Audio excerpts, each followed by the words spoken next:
Bismillahirrahmanirrahim. Assalamualaikum warahmatullahi wabarakatuh.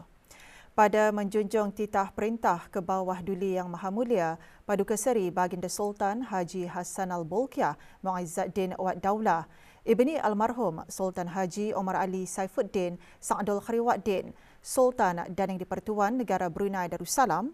Dengan ini, Yang di-Pertua Adat Istiadat Negara memaklumkan bahawa insya-Allah dengan izin Allah Subhanahu Wa Taala, ke bawah Duli Yang Maha Mulia Paduka Seri Baginda Sultan dan Yang di-Pertuan Negara Brunei Darussalam akan mengadakan istiadat perkahwinan diraja bagi paduka anak anda baginda Yang Teramat Mulia Paduka Seri Pengiran Anak Puteri Azimah Nikmatul Bolkiah binti ke bawah Duli Yang Maha Mulia Paduka Seri Baginda Sultan Haji Hassan Al-Bolkiah Mu'izzuddin Wad Daulah dengan Yang Amat Mulia Pengiran Muda Bahar Ibni Duli Yang Teramat Mulia Paduka Seri Pengiran Digadong Sahibul Mal Pengiran Muda Haji Jeffrey Bolkiah.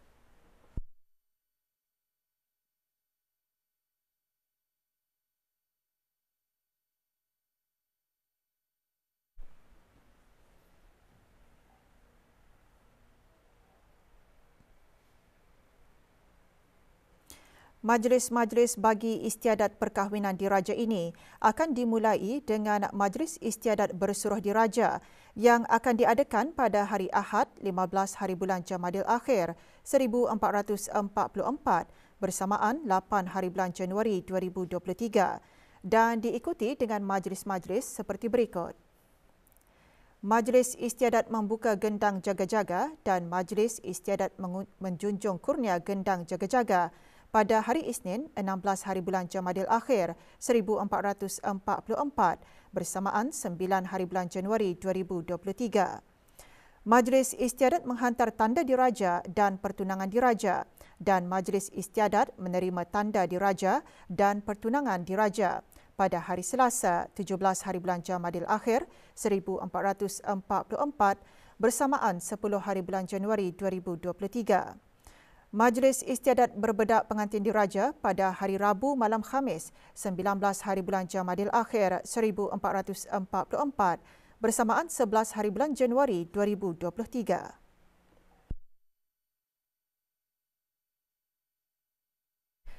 Majlis Istiadat Akad Nikah Diraja pada hari Khamis 19 hari bulan Jamadil Akhir 1444 bersamaan 12 hari bulan Januari 2023.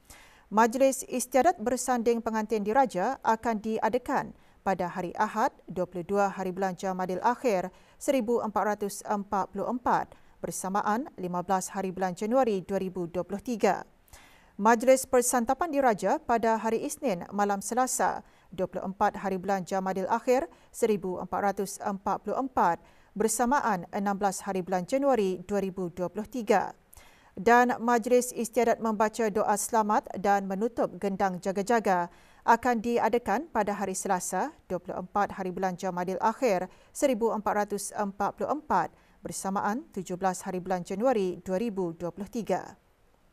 Seluruh rakyat dan penduduk negara Brunei Darussalam adalah dikehendaki mengibarkan bendera seperti lazimnya mulai gendang jaga-jaga dibuka pada hari Isnin 16 hari bulan Jamadil Akhir 1444 bersamaan 9 hari bulan Januari 2023 hingga gendang jaga-jaga ditutup pada hari Selasa 24 hari bulan Jamadil Akhir 1444 bersamaan 17 hari bulan Januari 2023.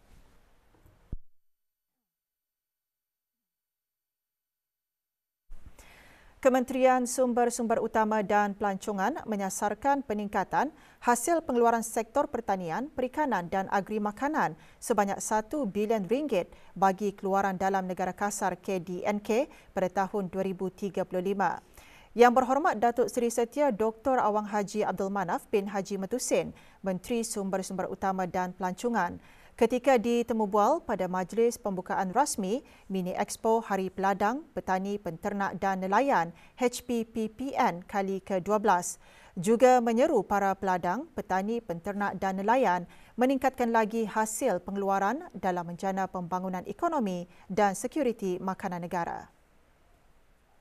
Dalam usaha untuk meningkatkan contribution atau one of the things that perkara yang perlu kami benar-benari adalah untuk meningkatkan pengeluaran dari segi primary sector dan juga downstream. Jadi primary sector alone pengeluarannya will not be enough. So what our focus seperti dalam tema HPPPN untuk meningkatkan, untuk menggalakkan lagi nilai tambah, barang-barang nilai tambah.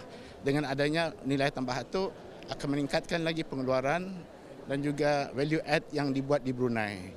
And all the strategy that we are doing is bukan saja buka ladang, malah untuk meningkatkan produktiviti ladang masa ni.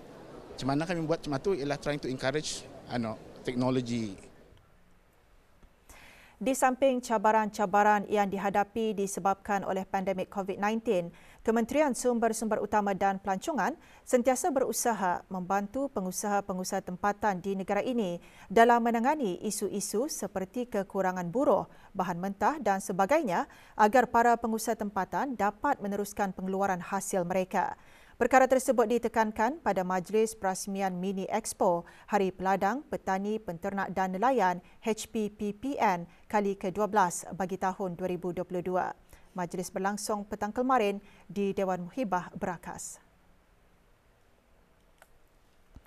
Dayang Hajah Tutiati binti Haji Abdul Wahab, Setiausaha Tetap Kementerian Sumber-Sumber Utama dan Pelancongan, dalam ucapan juga menyentuh mengenai pencapaian industri pertanian, perikanan dan agri makanan tahun lalu dengan keluaran kasar hasil sektor tersebut menunjukkan peningkatan dari segi metrik tan dan juga nilai. Perasmian Mini Expo HPPPN ke-12 disempurnakan oleh Yang Berhormat Datuk Seri Setia Dr. Awang Haji Abdul Manaf bin Haji Matusin, Menteri Sumber-Sumber Utama dan Pelancongan. Pada majlis ini, 11 pengusaha dalam sektor pertanian dan perikanan menerima anugerah khas sebagai mengenang jasa dan usaha serta sumbangan yang telah diberikan dalam menjana pembangunan ekonomi negara. 48 pengusaha dan peladang menyertai Expo yang dibuka bagi kunjungan orang ramai sehingga Ahad ini dari pukul 8 pagi hingga 5 petang. Tema sambutan HPPPN tahun ini memperkasa produk tambah nilai pemacu ekonomi negara.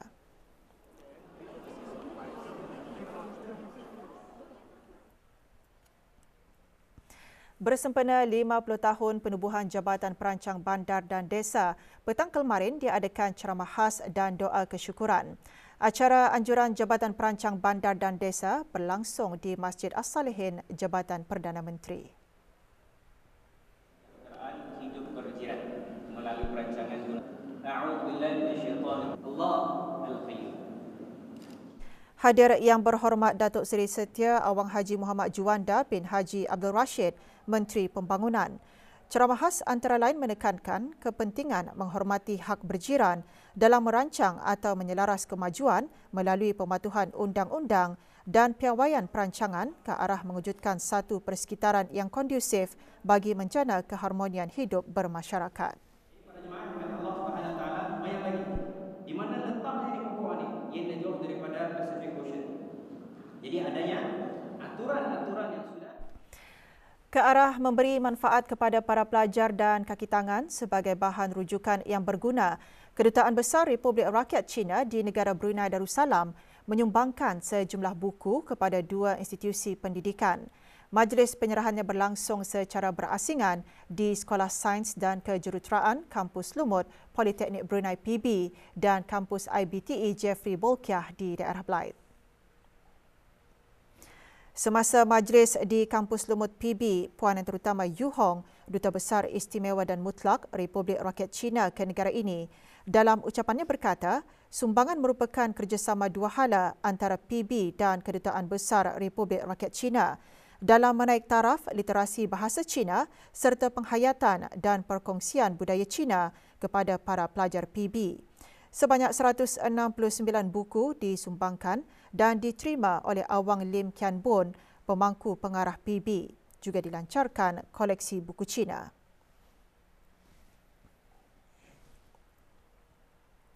Dalam majlis berasingan, Puan Yang Terutama Yu Hong turut menyumbangkan 172 buku kepada Perpustakaan Kampus IBTE Jeffrey Bolkiah. Sumbangan diterima oleh Dr. Haji Muhammad Zamri bin Haji Sabli, Pengarah Pendidikan Teknik, Ketua Pegawai Eksekutif IBTE.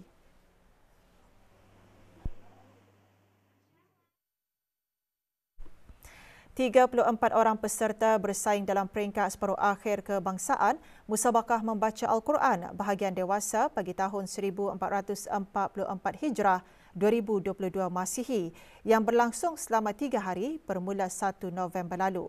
Majlis berakhir dengan pengumuman keputusan dan penyampaian hadiah Musabakah Membaca Al-Quran bahagian dewasa peringkat daerah, masjid, surau dan balai ibadat seluruh negara. Majlis berlangsung di Masjid Suri Seri Begawan, Raja Pengiran Anak Damit, Kampung Manggis Madang.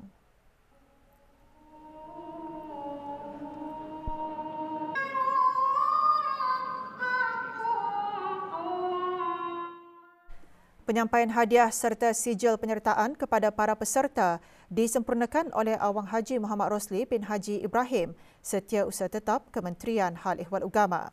Musabakah dihasrat membolehkan para peserta menghayati isi kandungan Al-Quran agar dapat disemai dalam kehidupan beragama, berbangsa dan bernegara. Acara dianjurkan oleh bahagian Imarah Jabatan Hal Ehwal Masjid Kementerian Hal Ehwal Ugama dengan kerjasama Jawatan Kuasa Takmir Masjid Suri Seri Begawan, Raja Pengiran Anak Damit.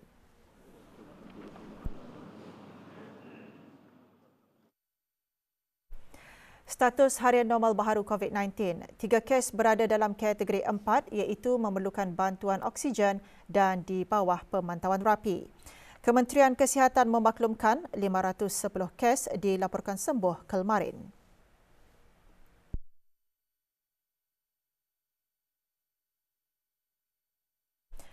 Jumlah keseluruhan pemberian 2 dos vaksin COVID-19 bagi kanak-kanak berumur 5 hingga 11 tahun 86.3%.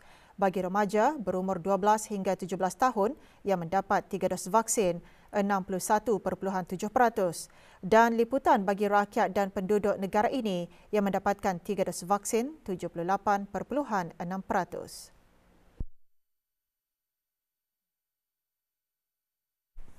Majlis Perundingan Kampung Bunut Perpindahan malam tadi mengadakan majlis doa kesyukuran sempena 70 tahun kampung berkenaan.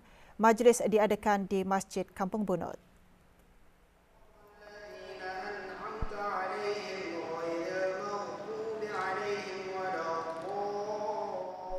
Hadir Awang Haji Amirul Hafizin bin Haji Muhammad, Pemangku Pegawai Daerah Brunei dan Muara. Majlis diisikan dengan sembahyang fardu maghrib berjemaah, diikuti bacaan surah Yasin dan tahlil serta doa kesyukuran. Majlis dikendalikan dengan kerjasama Ikatan Persatuan Belia Bunut.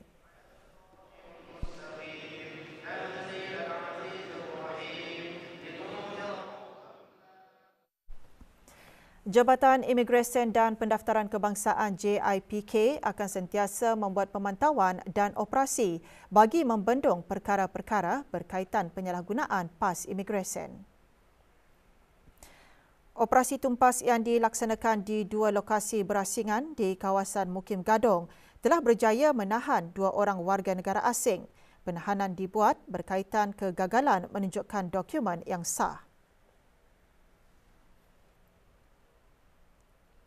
JIPK mengingatkan mana-mana majikan yang gagal memberikan pekerjaan mengikut PAS yang dikeluarkan akan dikenakan kompaun tidak melebihi RM600 sebagaimana Akta dan Peraturan Imigresen Penggal 17. Majikan juga boleh didakwa di mahkamah dan jika sabit kesalahan boleh dipenjara sehingga 6 bulan dan denda sehingga RM2,000 atau kedua-duanya sekali. Mana-mana orang yang tanpa alasan munasabah melanggar atau gagal mematuhi atau bersubahat melakukan pelanggaran atau kegagalan mematuhi sebarang peruntukan di bawah Akta Imigresen Penggal 17 iaitu bagi PAS lawatan, PAS penuntut, PAS pekerja atau PAS tanggungan akan dikenakan kompaun RM600. Jika sabit kesalahan boleh dipenjara tidak lebih 6 bulan atau denda tidak lebih RM2,000 atau kedua-duanya sekali.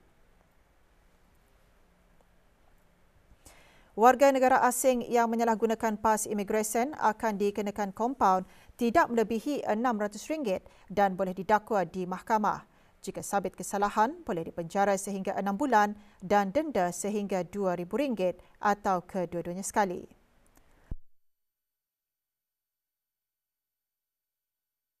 Mana-mana orang yang menggaji atau memberikan pekerjaan kepada pesalah imigresen boleh didakwa di mahkamah bagi setiap seorang pesalah yang diberikan pekerjaan. Jika sabit kesalahan, boleh didenda tidak kurang dari RM3,000 dan tidak melebihi RM6,000 dan penjara tidak melebihi 2 tahun atau kedua-duanya sekali. Bagi kesalahan kedua dan seterusnya boleh didenda tidak kurang daripada RM6,000 dan tidak melebihi RM12,000 dan penjara tidak melebihi 4 tahun atau kedua-duanya sekali.